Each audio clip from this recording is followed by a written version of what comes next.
Good morning बच्चों। I hope बहुत अच्छे होंगे आप लोग। हालांकि मैंने पूछ ही लिया आपसे। ठीक है, शुरू करते हैं बच्चों। अगेन एक बार इस चैप्टर को गो थ्रू करते हैं कि अभी तक हमने इस चैप्टर में क्या पढ़ा, और उसके बाद कुछ टॉपिक्स ही रहते हैं, ज्यादा नहीं है, छोटे छोटे पिद्दी पिद्दी से टॉपिक है। एक मोस्ट इंपॉर्टेंट टॉपिक है इसमें, जो सबसे लास्ट वाला टॉपिक है। ठीक है ना। तो शुरू करते हैं बच्चों। वो सारे बच्चों को पता है कि इस बुक को पढ़ने का और पढ़ाने का ऑब्जेक्टिव क्या है, कि ताकि आप और इवन मैं भी क्या हो जाए, फैमिलियर हो जाए। किससे? हमारी इंडियन इकोनॉमी से। ये वाली बुक की एक पता क्या एक खास बात ये है कि जितनी बार भी मैं इसे पढ़ाता हूँ ना, उतनी बार कुछ ना कुछ क्या सीखता हूँ, कुछ ना कुछ तो नया सीखता हूँ, है ना। क्योंकि जितनी बार भी पढ़ते हैं ना, कुछ नई चीजें निकल करके आती है। इस बार भी इवन आपके अभी बहुत जल्दी बच्चों, बस अभी मेरा यही ऑब्जेक्टिव है कि मेरे को आपको अपडेट देना है आपका। बहुत सारे टॉपिक्स इसमें मैंने ऐड भी किए हैं, है ना, जो लास्ट टाइम नहीं कराए थे उन्हें एडिशनली कराए थे। इस बार नोट्स में इनकॉर्पोरेट कर दे तो वो सारे मिल जाएंगे आपको। तो मैं कह रहा था कि जितनी बार भी मैं पढ़ता हूँ इसे या पढ़ाता हूँ तो नई चीजें सीखता हूँ। आई होप आप भी नई नई चीजें सीखेंगे, तो ताकि हम फैमिलियर हो जाए इस बुक से, और हमें ये पता चल जाए कि हमारी इंडियन इकोनॉमी कैसी थी अंग्रेजों से पहले, अंग्रेजों के टाइम पे, और उसके बाद एक फेज 1991 तक था, और उसके बाद क्या चल रहा है अभी। ये सारी चीजें हमें देख के चलनी है, ठीक है ना। ओरिजिन देखते हैं ब्रिटिश रूल का कब हुआ बच्चों। इनका जो हमें ओरिजिन मिलता है वो कब से मिलता है? 1757 से, बैटल ऑफ प्लासी के बाद। ठीक है ना। इनका पर्पस क्या था यहाँ पे आने का, बोलो। हाँ, क्या करना? अपनी इकोनॉमी को चमकाना, और एज अ फीडर इकोनॉमी किसको यूज करना? इंडियन इकोनॉमी को। ठीक है ना।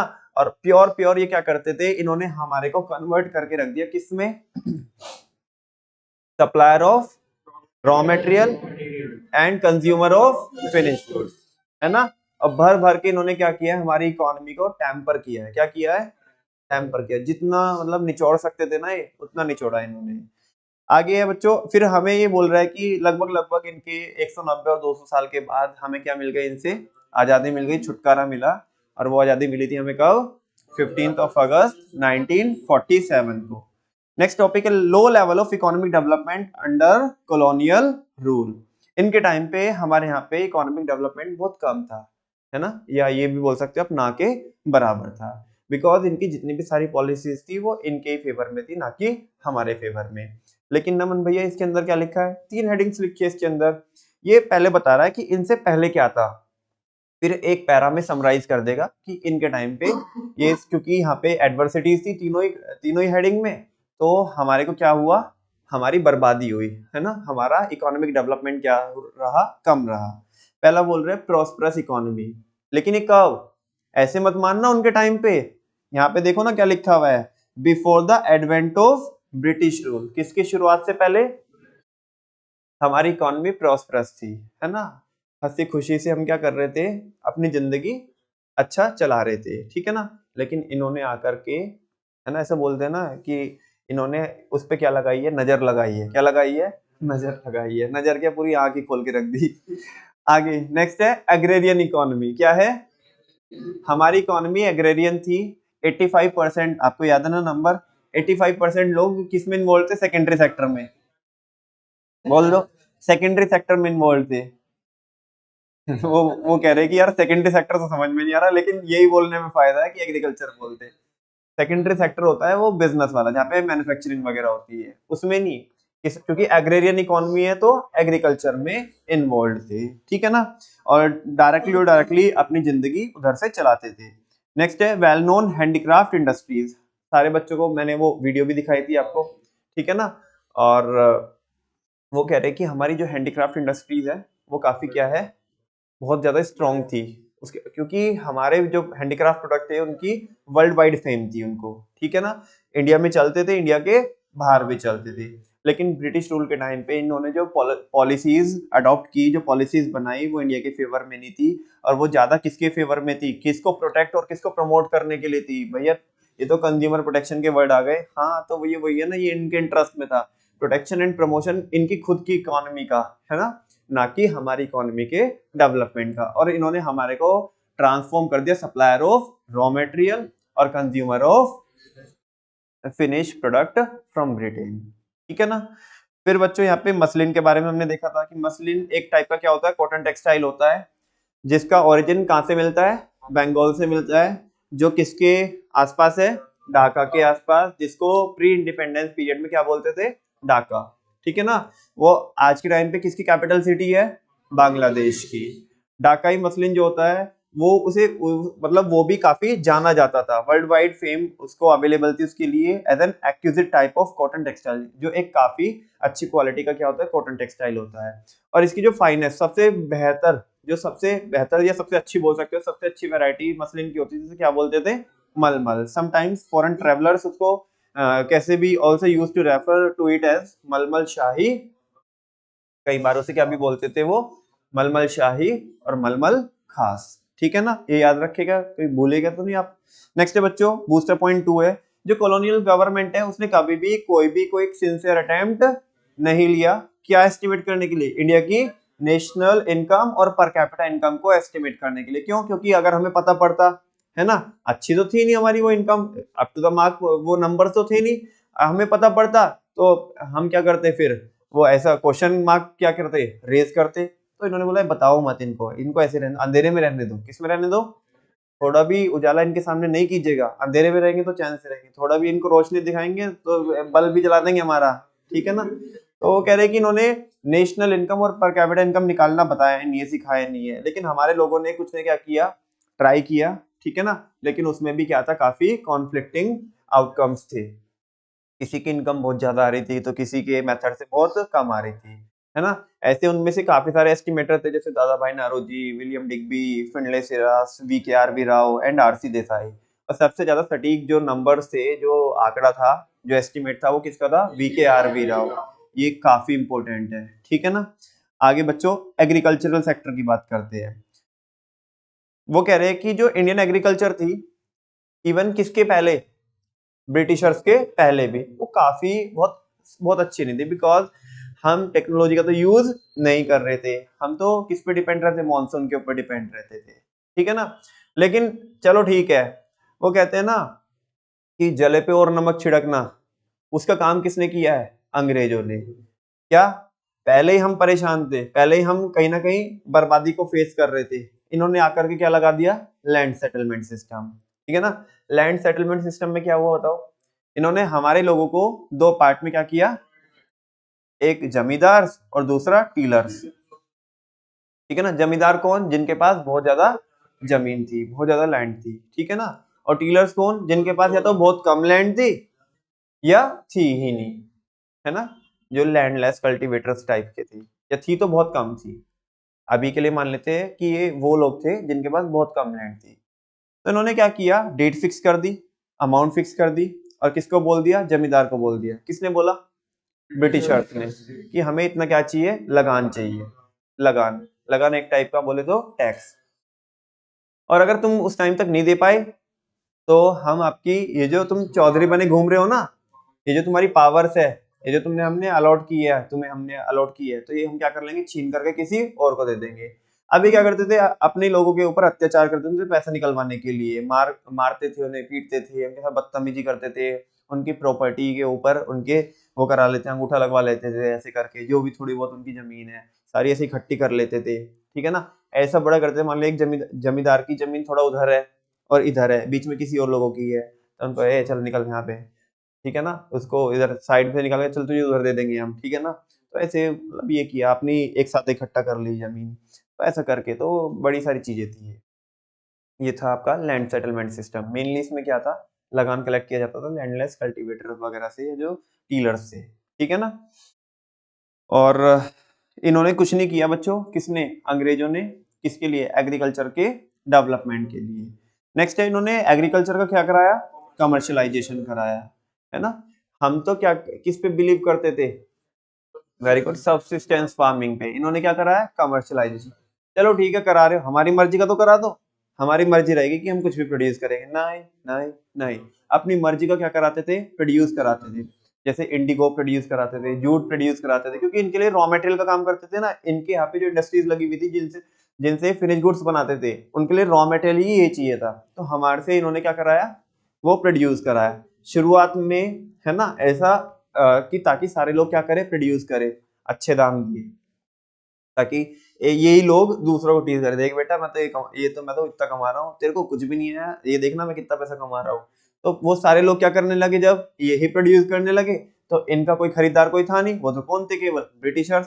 तो बाद में इन्होंने डोमिनेट किया जो इंडियन एग्रीकल्चरिस्ट थे, ठीक है ना, जो टीलर्स वगैरह थे, जो छोटे छोटे जो फार्मर्स थे, उनको इन्होंने क्या किया, डोमिनेट किया कि भाई अब तो हम वो रेट देंगे, ठीक ठीक है, तू बेच ले जहाँ पे जाके बेचता हो, और तो कोई खरीदेगा नहीं से, हम ही खरीदेंगे, तो अपने भाव में खरीदा, ठीक है, तो वो चीज रही।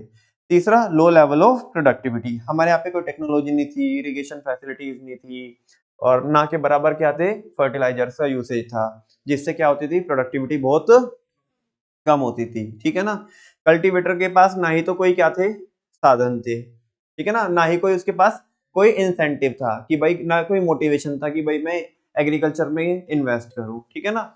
ये सारे फैक्टर ने मिलकर के डिफिकल्टी क्रिएट की, है ना, किसके लिए, फार्मर्स के लिए। ना ही तो वो कोई टेक्नोलॉजी लगा सकता था, टेक्नोलॉजी क्यों नहीं लगा सकता था वो, क्योंकि अगले वाला जो पॉइंट आएगा यहाँ पे, उसकी क्या थी, फ्रेगमेंटेड लैंड थी, क्या थी, है ना, छोटे छोटे हिस्से इधर उधर बिखरे हुए थे। अब टेक्नोलॉजी कहाँ पे लगाए, ठीक है ना, मान ले चलो ठीक है, उसने वो ट्यूबवेल लगवा भी ली, उसने ट्यूबवेल लगवा भी ली, अब उसका छोटा सा तो वो है, छोटा सा तो उसका फील्ड है, फार्म है ना, आधी जगह में उसकी क्या आ गई, उसमें ट्यूबवेल आ गई, तो उधर वो प्रोड्यूस किधर करेगा, ठीक है ना। अच्छा चलो ठीक है, वो उसके और भी पीसीज है लैंड के जो इधर उधर है, लेकिन बीच में किसी और के है, अब वो ऐसे तो है नहीं कि वो उधर से निकाल के लेके जाएगा। तो ये सारी चीजें है, तुम्हें तो पता ही है कि भारत में कितना रहता है कि तूने मेरे घर में ये रख दिया, मेरे मतलब इधर थोड़ा सा, मतलब ऐसा रहता है ना, जो मैं प्रॉपर प्रॉपर बता रहा हूँ कि वही, जैसे पहले भी मैंने आपको जीडीपी और वेलफेयर समझाते वक्त भी एग्जांपल दिया था, वो मैं बिल्कुल रियलाइज करके आया हूँ। एक मतलब एक हम जो जो भी लोग थे ट्रेन में, तो हमारा एक पूरा सेपरेट कैबिन था, उसमें एक आंटी थी, कोई बंगाल की थी, तो वो उधर उसमें थी, ठीक है ना, उनको बहुत सारा सामान था। तो उन्होंने पहले तो मतलब हमारे बंदों ने भी, आंटी देखो हमारा, हम यार इतने सारे बंदे हैं, 11 बंदे हैं हम, इतना सामान हमारे नहीं जितना अकेली का तुम्हारा है, ठीक है ना, तुमने सारा लगा दिया, हम किधर लगाएंगे, तो देखो तुम अपने में ये जगह ले लो, इधर मैनेज कर लो, ठीक है ना, तो हम देखो इधर नहीं रखवाएंगे सामान, हम कहाँ रखेंगे, है ना, दिक्कत होगी। तो ऐसा पहले तो ऐसा रहा, तो इतना मतलब, या उन्हें आंटी को हमने बोला कि तुम दूसरी जगह, हमारी दूसरी जगह में भी सीट है, एक दो बंदों की, तो तुम वहां पे शिफ्ट हो जाओ, हम यहाँ पे सारे लोग इकट्ठे हो जाएंगे सेपरेटली, अब तुम उधर कुछ करना, हम कुछ भी करेंगे इधर ठीक है। तो वो नहीं मानी, नहीं ऐसे नहीं, एक वैसे होगा, मैं नहीं हूँ, मेरे पास तो सामान है, ये और वो है। मैं कह रहा हूँ कि अगले 2 घंटे में वो आंटी ऐसी थी कि ऐसे बोलती कि बेटा हमारे घर आना, ठीक है ना, इतना फैमिलियर, और मतलब वो सारी मिठाई वगैरह खाओ ना, ये भी लो ना, वो भी लो ना, तो मतलब इतना वो, शुरुआत में तो ऐसे ही रहता है। तो वो कह रहे हैं कि यहाँ पे, हमारे यहाँ पे, मैं ये एग्जांपल किस पे दे रहा हूँ कि लोग ऐसे, तुमने इसमें भी देखा होगा, जो फार्मिंग फैमिली से बिलोंग करते हैं, कि किसी के खेत में थोड़ा वो जो बोलते हैं ना, डोली बोलते हैं ना, डोली बनाना बोलते हैं, वो बनाते किसी के थोड़ा इधर उधर हो जाए, है ना, तो उस पर क्लेश हो जाते हैं उस बात पे ठीक है ना, कि तूने मेरे यहाँ पे क्यों लगाई हो, ऐसा तू तो थोड़ा थोड़ा करके तू तो मेरे खेत में घुस जाएगा, ऐसा, ठीक है ना, तो वैसा। तो बहुत सारी चीजें थी, तो जिनसे हम क्या नहीं कर पाए, प्रोडक्टिविटी को इम्प्रूव नहीं कर पाए, ठीक है ना। नेक्स्ट है बच्चों, ये मैंने बता दिया आपको point, small and fragmented land holding. चार हेडिंग जल्दी बताइएगा, आयुष कुमार ये बताएंगे आप, ये वाली पॉइंट।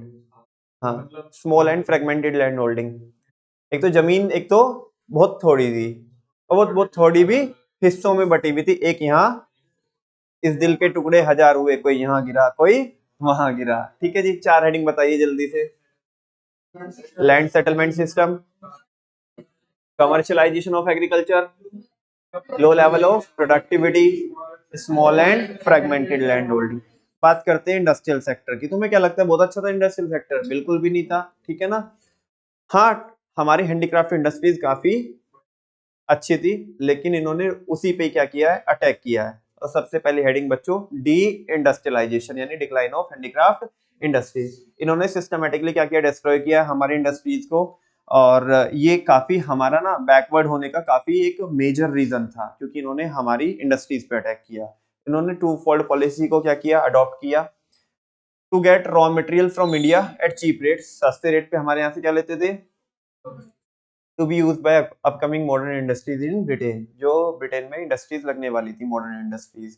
जब हमारी इंडस्ट्रीज में उन्होंने बर्बाद किया तो वो कमर्शियलाइजेशन तो कराया था, कनेक्ट करना आप, ठीक है ना, डॉट्स को कनेक्ट करना, कमर्शियलाइजेशन कराया, हमारी इंडस्ट्री को क्या कर दिया, खत्म कर दिया, प्रोडक्ट अपने मनमाना प्रोड्यूस कराया। अब हमारी इंडस्ट्री तो रही नहीं, जो थोड़ा बहुत भी कंजप्शन हो जाए, जो इन्होंने प्रोड्यूस कराया उसका बायर यही थे, है ना, तो सस्ते रेट में लेते थे, एक बार। दूसरा, जब हमारी इंडस्ट्रीज खत्म हो गई, प्रोडक्ट तो हमें भी चाहिए होते थे यूज करने के लिए, और हमारी इंडस्ट्रीज खत्म हो गई तो इंडियन प्रोडक्ट थे ही नहीं। अब हमारे पास ऑप्शन ही क्या था, ऑप्शन ही क्या था, ऑप्शन कहने के लिए ऑप्शन था, नक्की था कि बस हमें इनसे लेने हैं। और फिर तीसरी बात इसमें एक फैक्टर, हमारे लोग किस में मर जाते थे, चमक पे, किस में मर जाते थे, चमक पे, ठीक है ना, और इनके प्रोडक्ट चमकीले होते थे। तो वो बोल रहे हैं कि फिनिश गुड बेचते थे जो ब्रिटिश इंडस्ट्रीज में बने हुए होते थे इंडियन मार्केट में, वो भी हाई प्राइसेस में, है ना। मतलब कुल मिला के ये है, जाते हुए भी लूटते थे, जाते हुए कैसे लूटते थे, पैसा ही नहीं देते थे हमें, सस्ते में ले जाते थे, और आते हुए कैसे लूटते थे, महंगा बेचते थे, ठीक है ना। इनकी जो टैरिफ पॉलिसी थी वो डिस्क्रिमिनेटरी थी, डिस्क्रिमिनेटरी बोले तो हाँ भेदभाव वाली थी, है ना, पार्शियलिटी करते थे, जो टैक्स लगाते थे वो पार्शियलिटी के साथ लगाते थे। अपने आप रॉ मटेरियल लेके जाते थे और फिनिश गुड्स लाते थे तो उस पे कोई कस्टम ड्यूटी नहीं, कोई टैरिफ नहीं, कोई टैक्स नहीं है। और अगर हम जो हमारे हैंडीक्राफ्ट प्रोडक्ट थे वो बेचते थे तो उस पे हैवी टैक्सेस लगाते थे। इंडियन हैंडीक्राफ्ट मार्केट थी वो तो ऐसे बर्बाद कर दी कि अपने प्रोडक्ट ला करके, हमारे प्रोडक्ट जो वर्ल्ड में चलते थे वो कैसे बर्बाद कर दिए, उनके रेट हाई करके, ताकि कोई खरीद ही ना पाए, ठीक है। तो ये चीज हो गई। नेक्स्ट है बच्चों, टैरिफ मैंने बता दिया है कि जो टैक्स लगता है इंपोर्ट और एक्सपोर्ट पे। हमारे यहाँ पे क्या नीति, कैपिटल गुड्स इंडस्ट्रीज ये हमेशा चाहते थे कि हमारे से भीख मांगे, किसके लिए, किसके लिए, कैपिटल गुड्स के लिए, ठीक है ना।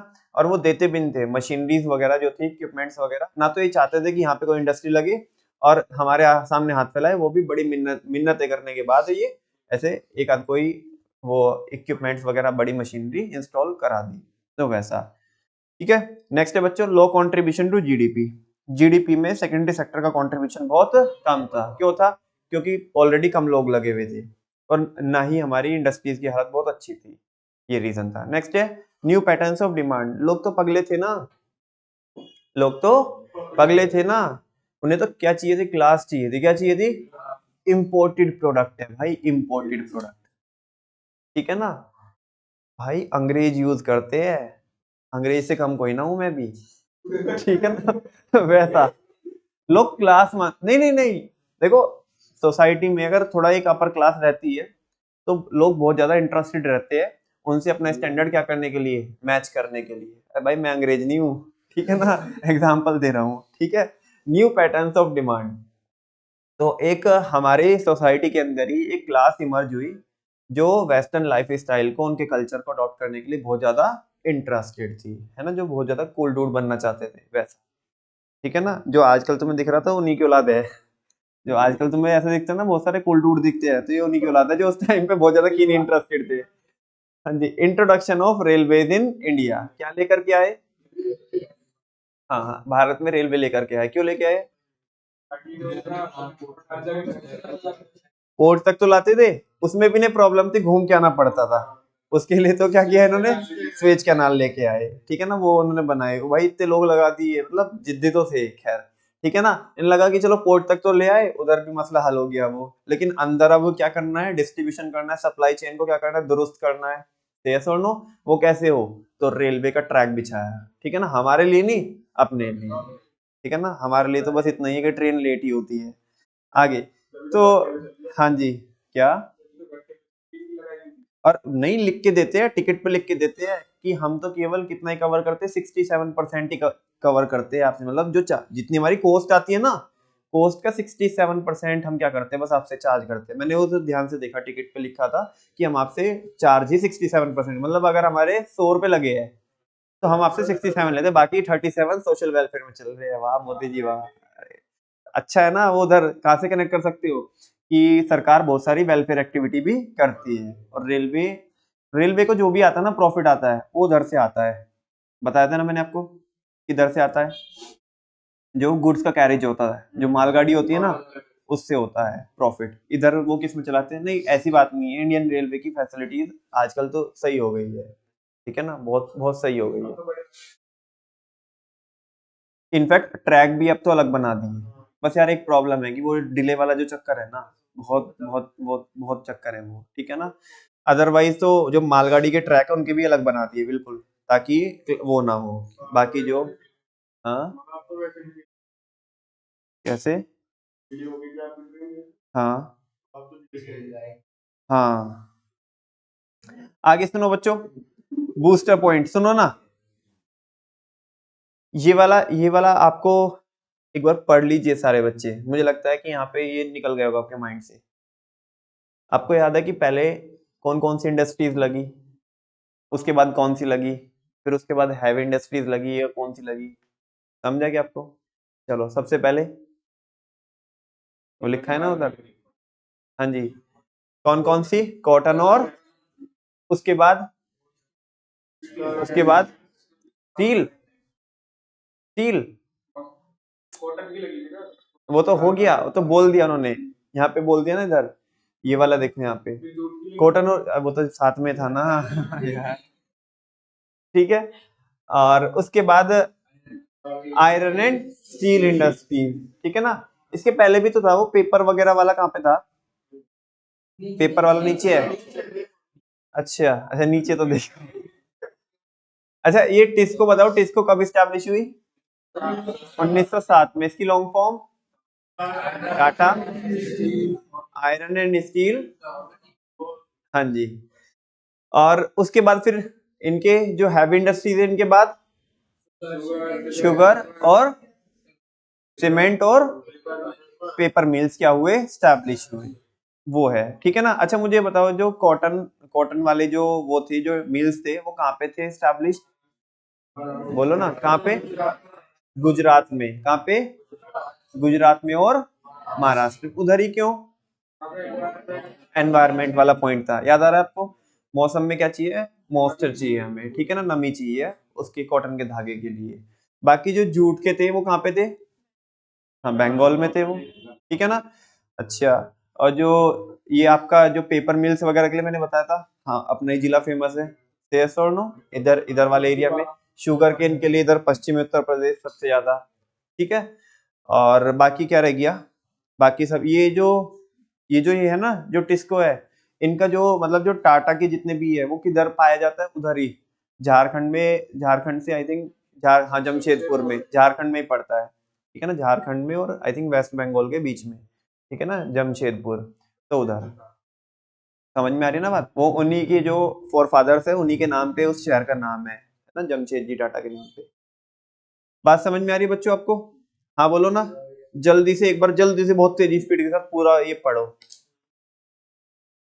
यहाँ से एक एक नंबर के क्वेश्चंस अराइज हो सकते हैं।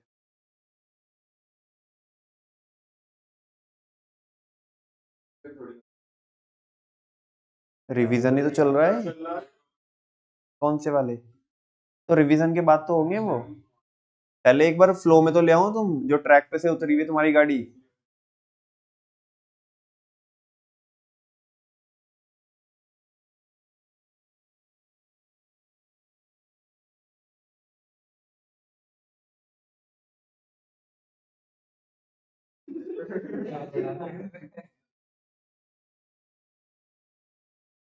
गवर्नमेंट के पास काफी कम सेक्टर थे। कौन कौन से थे? जैसे कि like railway, power generation, ports वगैरह थे, ठीक है ना। और जो सेंसिटिव इंडस्ट्री थी, ठीक है ना, जहाँ पे जो, हाँ बिल्कुल, केमिकल्स वगैरह, बहुत लिमिटेड एरिया में गवर्नमेंट ऑपरेट करती थी। पढ़ लिया भाई बच्चों? आगे चल सकते हैं। नेक्स्ट है बच्चों फॉरेन ट्रेड की बात। फॉरेन ट्रेड में वो बोल रहा है कि हम लोग क्या बन के रह गए थे? Exporter of primary product and importer of finish good. इसमें तो ज्यादा कुछ बताने की जरूरत नहीं, बहुत देर से ही चल रहा है। नेक्स्ट है, ये देख लो, monopoly control of British rule. इनका क्या था? इधर क्या था? मोनोपोली कंट्रोल था। ये बोलते थे कि जो ट्रेड करना है वो अपने साथ ही करना है। अपने साथ मतलब इन द सेंस, ब्रिटिशर्स के साथ। इंडियंस को बोलते थे कि जो ट्रेड करना है, मेजरली जो ट्रेड करना है वो किसके साथ है ना, 50% से ज्यादा, और जो बाकी बचा हुआ भी है उसके ऊपर भी रेस्ट्रिक्शंस है ना, रेस्ट्रिक्शंस लगाई थी कि वो किसके साथ करना है। 3 कंट्रीज के नाम बताओ। China, China, Sri Lanka, Iran. बात समझ में आ रही है? ऐसा याद रह सकता है आपको। अच्छा, फिर इन्होंने क्या किया, इन्होंने क्या किया, स्वेज कैनाल की ओपनिंग की। कब में? 1869 में। क्यों की थी? एक तो टाइम ज्यादा लग रहा था, कॉस्ट ज्यादा लग रही थी, तो टाइम को कम करने के लिए, कॉस्ट को कम करने के लिए 1869 में इन्होंने किसकी ओपनिंग की? स्वेज कैनाल की। और इंडियन वेल्थ क्या करके लेके गई है? लूट करके लेके गए, उसका ड्रेन किया इन्होंने, ठीक है ना, ब्रिटिश रूल के टाइम पे ब्रिटिशर्स ने। मतलब हमारी संपत्ति लूटी, हमारी वेल्थ लूटी है। कैसे? कैसे? हम एक्सपोर्टर बन गए थे, उसमें हमें सरप्लस आ रहा था। क्या आ रहा था? वो जो सरप्लस था ये दो पर्पस में यूज करते थे। पहला, एडमिनिस्ट्रेशन करने के लिए इंडिया में। दूसरा, अगर कोई वॉर होता था तो उस वॉर की फंडिंग करने के लिए। तो हमें पैसा थोड़ा बहुत जो हमने कमाया वो इन्होंने अपने मकसद में क्या कर लिया? यूज कर लिया। सही बात है कि नहीं है? अच्छा, नेक्स्ट आगे अभी देखेंगे। फिलहाल मेजर तौर पे 3 टॉपिक अभी हमने पढ़े मेजर तौर पे। ये अगर आप देखोगे तो 4 टॉपिक्स पढ़ लिए हमने अभी, है ना, सारे 4 टॉपिक। भाई देखो, पहले इंट्रोडक्शन देखा हमने, फिर क्या देखा, वो ये तो ऐसी पिद्दी पिद्दी टॉपिक है। इंट्रोडक्शन के बाद ओरिजिन, उसके बाद पहला टॉपिक जो मेन था, लो level of low level of economic development, ठीक है ना, ड्यूरिंग ब्रिटिश रूल। उसके अंदर कितनी हेडिंग देखी थी हमने? 3 हेडिंग। पहला, प्रोस्परस इकोनॉमी, एग्रेरियन इकोनॉमी, हाँ जी, वेल नोन हैंडीक्राफ्ट सेक्टर, ठीक है। फिर हमने आपका एग्रीकल्चरल सेक्टर, फिर इंडस्ट्रियल सेक्टर, और फिर फॉरेन ट्रेड देखा। एग्रीकल्चरल के अंदर कितनी हेडिंग्स है? पहली, land settlement system, commercialisation of agriculture, low level of productivity, small and fragmented land holding. बात समझ में आती है? अच्छा, नेक्स्ट क्या था बच्चों? हाँ, इंडस्ट्रियल सेक्टर। उसके अंदर कितनी हेडिंग थी? 3 नलायको। अच्छा, 5 थी कि 6 थी? बोलो ना, 5 हेडिंग थी कि 6 थी? 6 होनी चाहिए। गिनवा दो। पहली, डी इंडस्ट्रियलाइजेशन, एक। दूसरी, डिस्क्रिमिनेटरी टैरिफ पॉलिसी। तीसरी, lack of capital goods industries. चौथी, लो कंट्रीब्यूशन टू जीडीपी। पांचवी, न्यू पैटर्न्स ऑफ डिमांड। और उसके बाद इंट्रोडक्शन ऑफ रेलवे। 6 हेडिंग हो गई। हाँ जी, अभी सुनो, सबसे ज्यादा जरूरी है कि यही कि चैप्टर का फ्लो क्या चल रहा है। इंट्रोडक्शन और ओरिजिन को तो रखो साइड में, वो पिद्दी पिद्दी टॉपिक ऐसे ही जब भी आप मन में लेके आएंगे ना कि इस पूरे चैप्टर के अंदर क्या, ऐसे लेके आएंगे। 2 पिद्दी टॉपिक है, इंट्रोडक्शन और ओरिजिन ऑफ ब्रिटिश रूल। उसके बाद 4 टॉपिक बैक टू बैक है। कौन कौन? एक तो लो लेवल ऑफ डेवलपमेंट, फिर 3 बैक टू बैक टॉपिक है, एग्रीकल्चर, इंडस्ट्रियल, फॉरेन। और जो पहले वाला है, लो लेवल ऑफ इकोनॉमिक डेवलपमेंट, उसके अंदर 3 हेडिंग। फिर एग्रीकल्चर के अंदर 4 हेडिंग, फिर 6, 3 4 6, और फिर फॉरेन ट्रेड के अंदर 3 हेडिंग। 3 4 6 3। समझ में आ रही है? 3 4 3 4 6 3 3 4 4 टॉपिक है। ऐसे में बोलो 1 2 3 4। तुम क्या बोलोगे? नहीं, तुम हिंदी में बोलना 3 4 6 3। समझे क्या आपको? 2 पिद्दी, देखो 2 पिद्दी, 1 2 3 4, 1 2 3 4। इसकी 3 बताओ, बाद वाली 3 सबसे। Exporter of primary product and importer of finish goods, एक बात। दूसरी बात, monopoly control of British rule, दूसरी। तीसरी, train of Indian wealth during British rule. अपने मन में जल्दी से बोलो कि ऐसा सोचो कि मैं सिर्फ 1 2 3 4 बोल रहा हूँ, तुम क्या बोल रहे हो? 3 4 6 3। और वो 3 4 6 3 तुम्हें हेडिंग समझ में भी आ रही है कि नहीं आ रही? ध्यान में बैठ जाओ जल्दी से, ठीक है ना? करो, आंखें बंद करो जल्दी से और ध्यान में बैठ जाओ। आ जाएगी? जिसकी बिना आंखें बंद करके आ जाएगी वो ऐसे देख लो।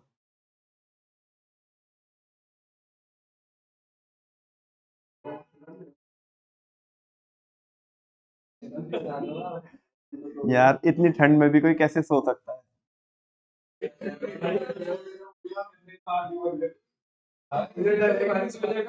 चलो भाई बच्चों प्लीज जल्दी देखिएगा। 3 4 6 3 हेडिंग आपको ऐसे समझ में आ रही है? पक्की बात, आगे चल सकते हैं। लो level of national income and per capita income.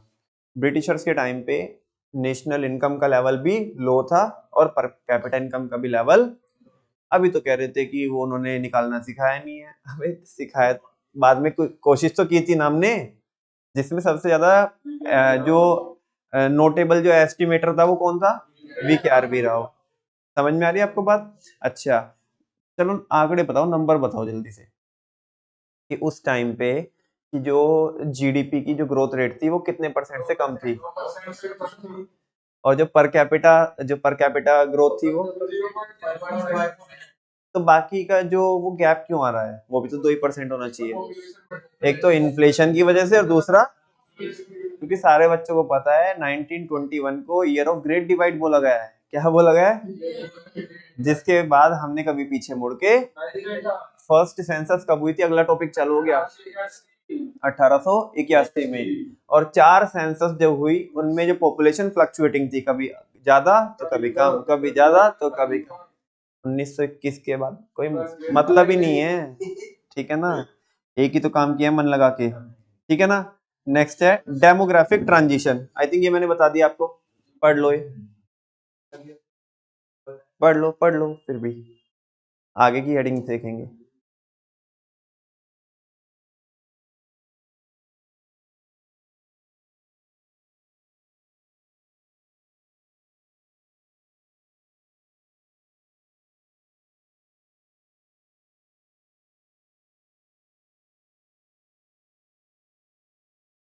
Verma ji, year of great divide 1881 या 1921?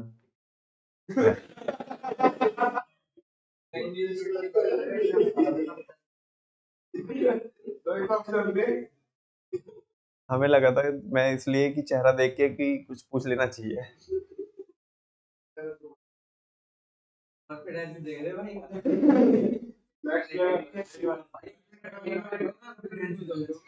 जो कार्यक्रम 40 साल बाद होना था 1921 बहुत कॉमन क्वेश्चन है, पूछ लेती है CBSE, ठीक है ना? खामे खा एक नंबर गवा दोगे, ठीक है? नहीं दबा दोगे, नहीं गवा दोगे।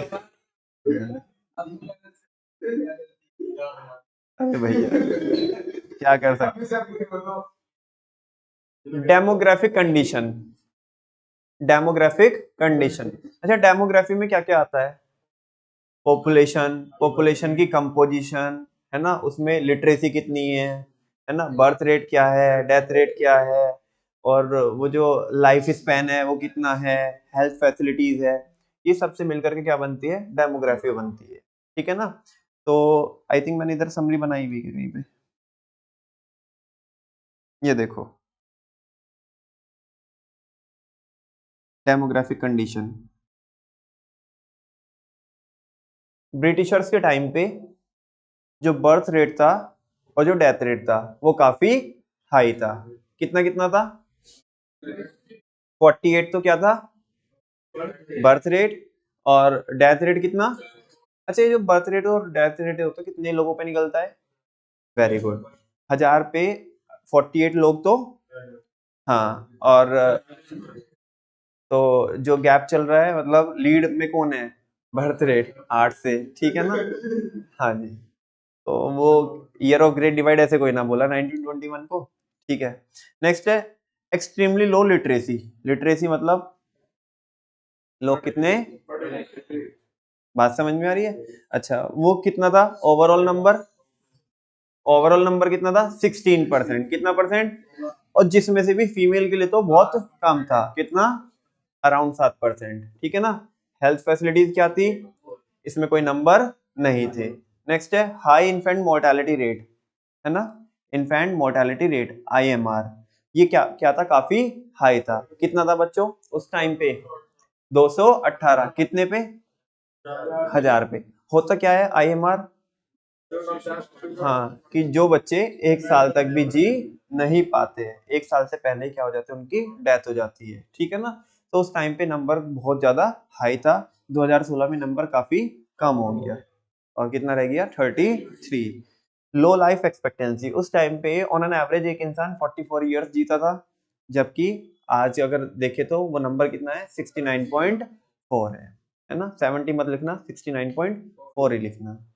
और उस टाइम पे क्या थी बच्चों, वाइड स्प्रेड पॉवर्टी थी, बहुत ज्यादा पॉवर्टी थी, ठीक है ना, लोगों को 2 वक्त की रोटी भी नसीब नहीं हो पाती थी। समझ में आती है बात, इतना आई थिंक हमने पढ़ लिया था सब कुछ। हाँ जी बच्चों, ये हो गया हमारा, ये हो गया, ये हो गया, ये सब हो गया। नेक्स्ट, आज के नए टॉपिक्स चालू करें, कल खत्म हो जाएगा चैप्टर हर हाल में। Occupational structure on the eve of independence, occupational structure on the eve of independence. Occupational structure समझते हो, यानी कि हमारी जो भी पॉपुलेशन है वो तीनों सेक्टर में उनका बाइफर्केशन किस किस तरीके से है, यानी कि प्राइमरी सेक्टर में, सेकेंडरी में और टर्शियरी में, ठीक है ना। तो देखो वो कह रहा है एग्रीकल्चर, पहले किसकी बात कर रहा है, the principal source of occupation. सारे बच्चों को पता है कि मेन हमारी जीविका को चलाने का जरिया हमारा कौन सा था, एग्रीकल्चर। वो कह रहे 70 to 75% वर्कफोर्स किस में इन्वॉल्व थी। ओ नमन भैया कितने झूठे हो, अभी तो बता रहे थे 85।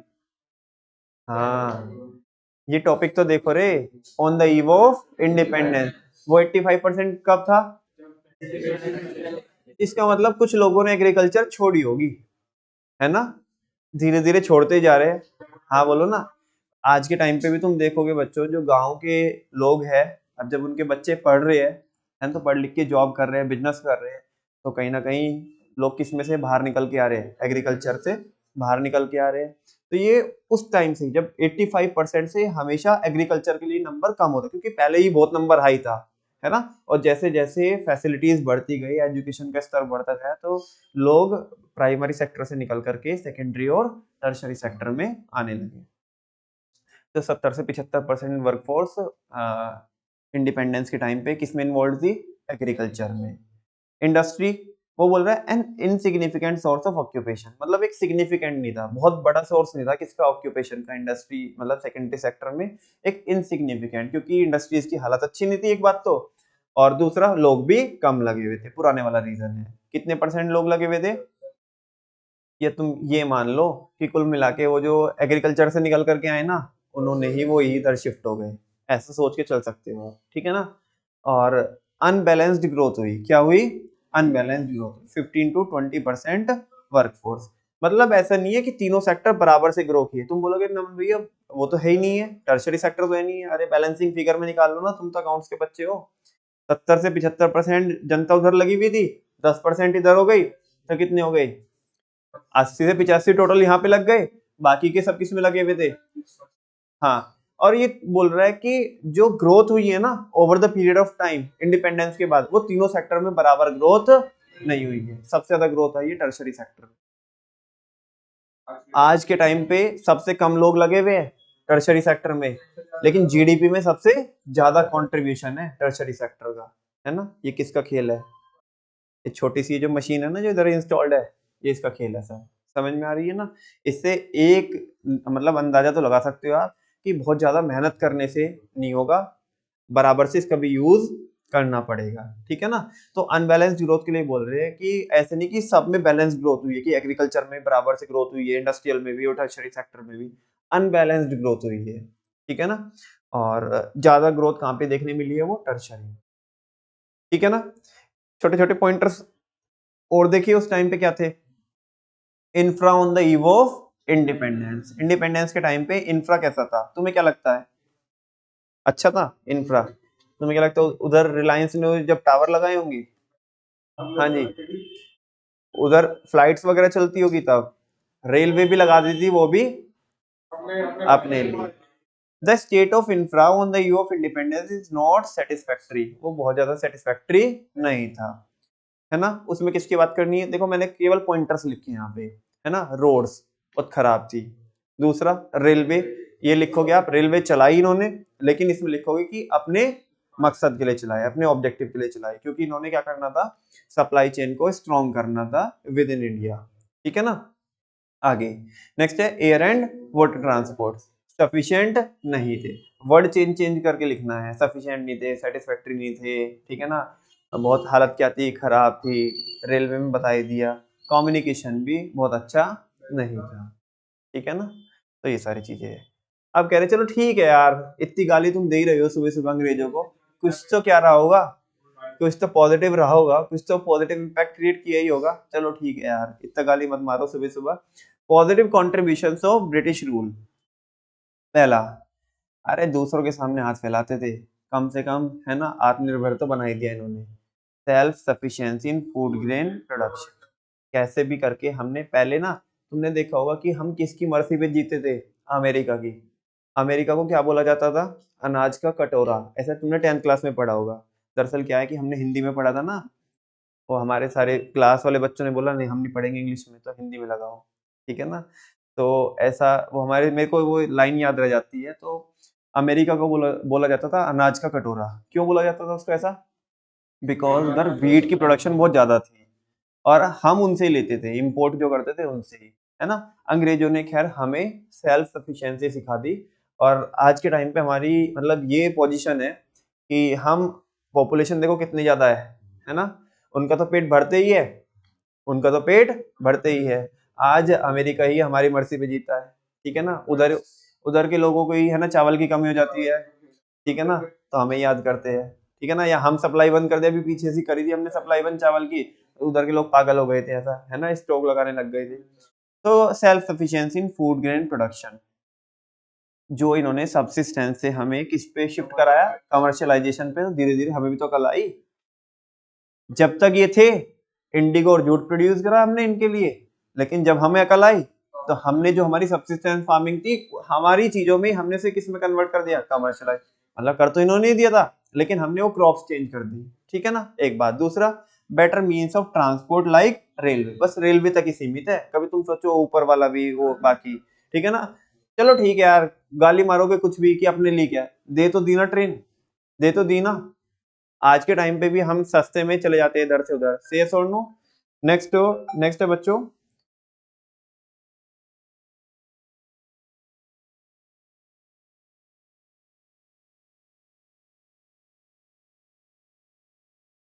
हाँ जी, नेक्स्ट है कंट्रोल ऑन फेमाइंस। फेमाइन क्या होता है बच्चों, हाँ बिल्कुल, जो पहले हमारी जो फसल बर्बाद हो जाती थी बच्चों, ठीक है ना, जब फसल बर्बाद हो गई तो प्रोडक्शन क्या हो गई, कम हो गई। प्रोडक्शन कम हो गई तो लोगों को क्या नहीं मिला, फूड ग्रेन्स खाने के लिए नहीं मिले। तो बहुत ज्यादा लोग मरते थे, बहुत ज्यादा लोग मरते थे, किसकी वजह से, भुखमरी की वजह से, बिकॉज हमारी फसलें बर्बाद हो जाती, हम तो मॉनसून नहीं आया टाइम पे, तो दिक्कत हो गई। समझ में आ रही है। उस पे क्या लगा, कुछ कंट्रोल लगा। क्यों लगा कंट्रोल, पहले वाला पॉइंट पढ़ो, इसका रीजन मिलेगा आपको। तीसरे वाले पॉइंट को समझने के लिए पहले वाला पॉइंट पढ़ो तो तुम्हें रीजन मिल जाएगा, या ये बोल सकते हो तीसरे वाले का रीजन पहले वाला है। जब हम सेल्फ सफिशिएंसी हमारे अंदर आ गई फूड ग्रेन्स के प्रोडक्शन को लेकर के, तो किस पे भी कंट्रोल हो गया, फेमाइन पे भी कंट्रोल हो गया, ठीक है ना। आगे, shift to a monetary economy, अरे हम तो उसकी बात करते थे, सीसी एक्सचेंज की, किसकी बात करते थे, सीसी एक्सचेंज की, है ना। वो हमारे यहाँ तो ऐसे ही वो होता ना, कि वो कपड़े के जूते, चमड़े के जूते उनके आदि के बदले में लेके जाइए कचरी मतलब देखो, अभी तो हम अंग्रेजों को गाली दे रहे थे, अभी तो अपने आप को थोड़ा नीचा दिखा रहे हैं, है ना। क्या तुम ऐसे मतलब क्या छपरे टाइप के लोग थे, ठीक है ना। वो कह रहे हैं, अंग्रेज बोल रहे हैं, अबे जाओ, तुम तो ऐसे ही फिरते थे कि जूते के बदले में, बोतल के बदले में लेके जाए कचरी, हमने सिखा दिया तुम्हें पैसे से पैसे से व्यापार करना हमने सिखा दिया तुम्हें। अंग्रेज मैं नहीं बोल रहा हूँ, मेरे शब्द नहीं है, कभी तुम सोचो मैं बोल रहा हूँ, देखो भाई लिखा हुआ है वो बता रहा हूँ मैं, ठीक है ना। कभी वो सोचो मैं बोल रहा हूँ अपने मन से कुछ भी। हाँ, तो कह रहे हैं कि जाओ ऐसे फिरते तो तुम shift to a monetary economy. तुम्हें किस पे क्या करना सिखा दिया हमने? मॉनेटरी इकोनॉमी पे लाके छोड़ दिया तुम्हें, है ना, पैसों से व्यापार करना सिखा दिया, वरना तुम तो अदला बदला ही खेलते थे जब से ठीक है ना। That is the introduction of the system of exchange bye substituting barter exchange. कह रहे तुम्हें मॉनेटरी एक्सचेंज सिखा दिया हमने, किसको सब्स्टिट्यूट करके। हाँ, समझ में आ रही है बात। नेक्स्ट है यार, ये तो बात ठीक है ना, एटलीस्ट इन्होंने हमें ऐसे सिखा दिया। और एक ये सबसे जो लास्ट वाला पॉइंट है ना, ये सबसे ज्यादा मतलब इनका अच्छा पॉइंट है, effective and efficient administrative setup.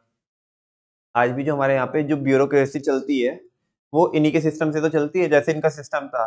तो इन्होंने देश को कंट्रोल कैसे करते हैं, है ना, जो ब्यूरोक्रेटिक सिस्टम जो होता है, जो अफसरशाही जो होती है वो कैसे चलती है ना, देश को कंट्रोल, शहर को, कस्बे को कंट्रोल कैसे किया जाता है, तो वो इन्होंने बता दिया। मतलब ये जो थोड़ा सिस्टम है ना, कि उधर की सरकार कैसे चल रही है, और जो एक जो सिविल सर्वेंट्स है ना, तो वो कैसे मैनेज कर रहे हैं, वो सारी चीजें इन्होंने एडमिन करना, माने देश को कंट्रोल करना इन्होंने हमें सिखाया। तो ये अच्छा मतलब टॉपिक हो सकता है। वो आपसे ऐसे पूछेगा कि 3-4 पॉजिटिव कंट्रीब्यूशन बता दो अंग्रेजों के, क्या बोलेंगे आप? सेल्फ सफिशिएंसी सिखा दी, रेलवे लेके आए, है ना, फेमाइन पे कंट्रोल हो गया क्योंकि सेल्फ सफिशिएंसी हो गई। अब दूसरों से लेते थे हम, इवन दूसरों को हम देते हैं, ठीक है ना। हाँ जी। और किस पे शिफ्ट हो गए? मॉनेटरी एक्सचेंज पे शिफ्ट हो गए, और effective and efficient administrative setup. तो इस तरह की 4-5 पॉइंट आप लिख सकते हैं, कोई दिक्कत तो नहीं है।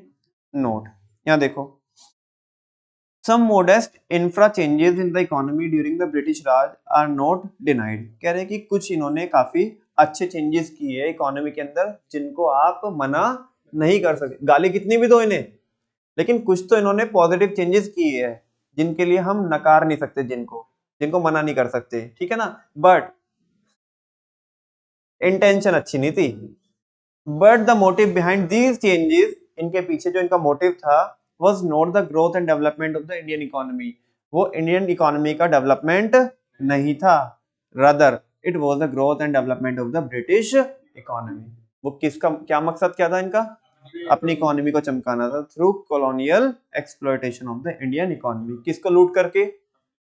अपनी को, हमारी को, इंडियन इकोनॉमी को लूट करके। Consequently the Indian economy remain to be backward, जिसकी वजह से हमारी इकोनॉमी क्या रही? बैकवर्ड रही, क्योंकि बात बात पे लूटा है हमें, कदम कदम पे लूटा है, मोड़ मोड़ पे लूटा है, इधर लूट के आए, आगे फिर लूट लिया, तो वैसा, ठीक है ना। वो इसलिए लूटा ना, रोड अच्छी नहीं थी मजाक कर रहा हूँ। आगे, state of Indian economy on the eve of independence. देखो अब बच्चों, कुछ पॉइंट है, अब मैं बार बार ये पॉइंट बोलूंगा ना तो तुम मेरे को उल्टा गाली दोगे यार, तो मैंने लिख दिया यहाँ पे ऑलरेडी डिस्कस्ड।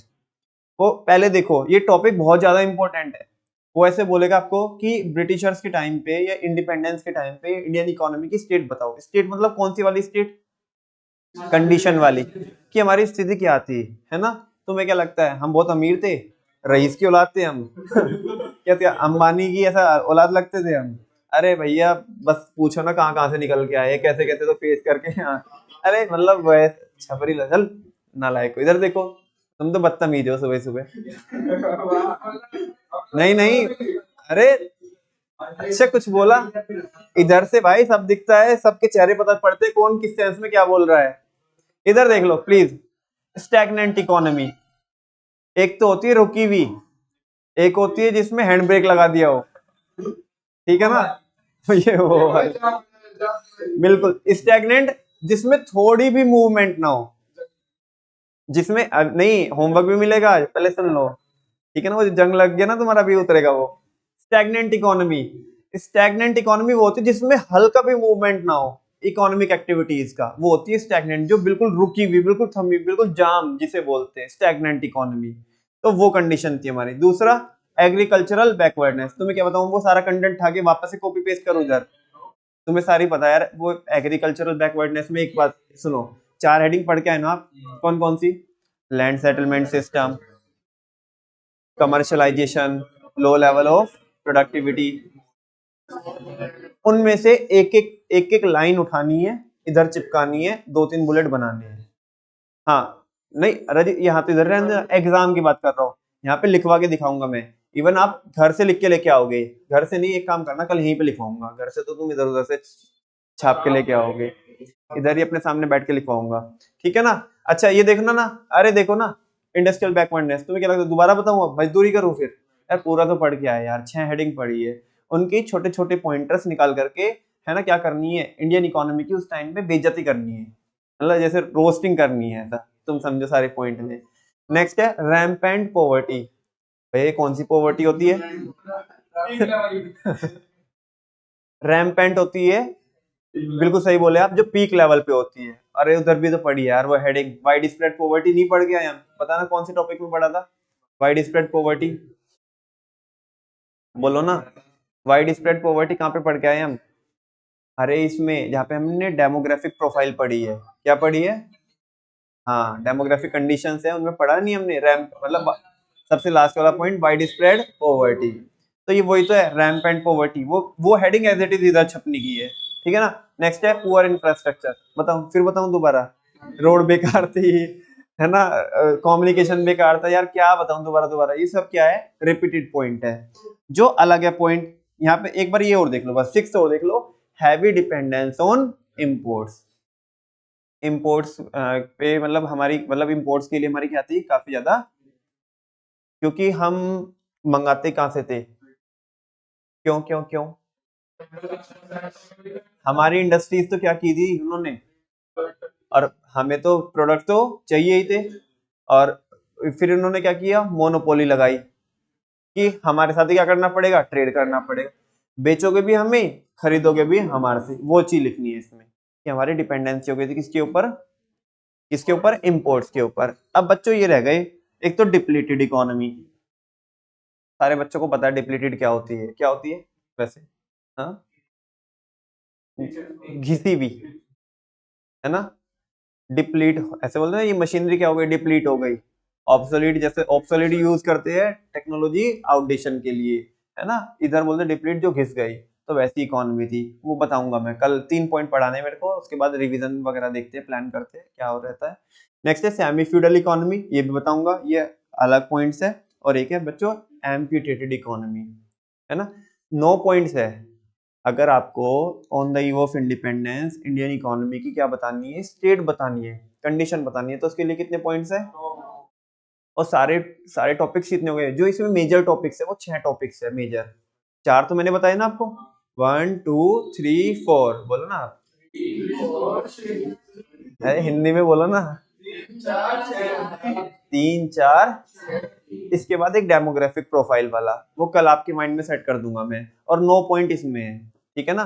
तो कितने टॉपिक हो गए, 6 टॉपिक हो गए मेजर, से यस और नो, बिल्कुल। कल की टाइमिंग बच्चों रहने वाली है क्या, हाँ बोलो, 8 से बुला ले क्या, 8 से 8 से 11 तक, 11:30 तक, 8 से 11:30 बुला ले, 8 से 9:30, और 10 से 11:30, तो ठीक है बच्चों, कल मिलते हैं 8 से 11:30, ठीक है जी, जो भी है देख लेंगे, वो तो मैं मैनेज कर लेता हूँ, वो तो वैसे भी तुम घर पे बोल के ही आते होंगे कि आधे घंटे का प्लस माइनस, माइनस नहीं प्लस ही रखना, आदत से मजबूर, टैलेंट नहीं, आदत से मजबूर। Thank you very much.